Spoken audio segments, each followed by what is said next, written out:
And so we turn to Ullmann, following in the footsteps of Mahler and Schoenberg. Ullmann was a man who spent a lifetime searching for a truth to live by. One of the things that came up when I was talking with 108-year-old Alice was how she said how deeply unhappy he was. He was not a comfortable person socially, but he was an extremely hard worker, and in fact, he was the best of his generation. That's a direct quote. He tried a lot of different paths as his life progressed. He grew up, the family moved to Vienna when he was a child so that he could study at the conservatory there, and Schoenberg recognized his talent right away and took him into his studio. When he was 18, he enlisted in the Austrian army and served as a lieutenant in the First World War. He really considered himself a patriot. After the war, he came back to Vienna, where he studied a bit more with Schoenberg, and he got a job, thanks to Schoenberg, in a musical theater where he conducted. He was a rehearsal pianist. He arranged cabaret songs. He arranged operettas. He was sort of, Johnny on the spot, or Ullmann or Victor on the spot in this case, for this theater. And by the time 1930 rolled around, he hadn't really ever composed, and he was burnt out in music already, and so he gave it up. He latched on to Rudolf Steiner, who he had heard speak in a public forum, and Rudolf Steiner had started a philosophy called anthroposophy.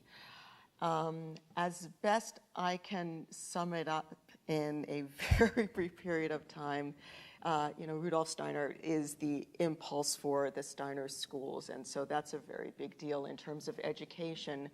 But my sense of the philosophy is that it considers all practical acts, all acts that one does towards being part of the world, to be elevated. Everything is an artistic gesture if it's something that is for a community. And so Ullmann gave up everything to be an anthroposophist. He ran a bookstore. Actually, he owned and ran a bookstore during this period of time. But within another 5 years, that too wasn't quite giving him enough in his ever search for truth and meaning. And so he returned to music. And just as he had studied with Schoenberg in the teens and a bit into the 20s, as Schoenberg was putting forth the most avant-garde music around, and Ullmann was signed on to that, Ullmann turned to Hans Krasse to study with. Hans Krasse is someone even at the next level of avant-garde. In 1935, he was a microtonalist, which means that you have all of these 12 pitches plus the ones in between that you can't get on the piano. Again, he went for experimental music, but within a year, he turned away from that. Or I wouldn't say he turned away from that, but he turned towards traditionalism, started writing tonal music. He wrote the first of his piano sonatas, and the sonatas, the 7 of them, actually are the most complete genre that we have of Ullmann's writing. So we're very lucky in turning to this traditionalism. He still embraced all that he had been up to this point.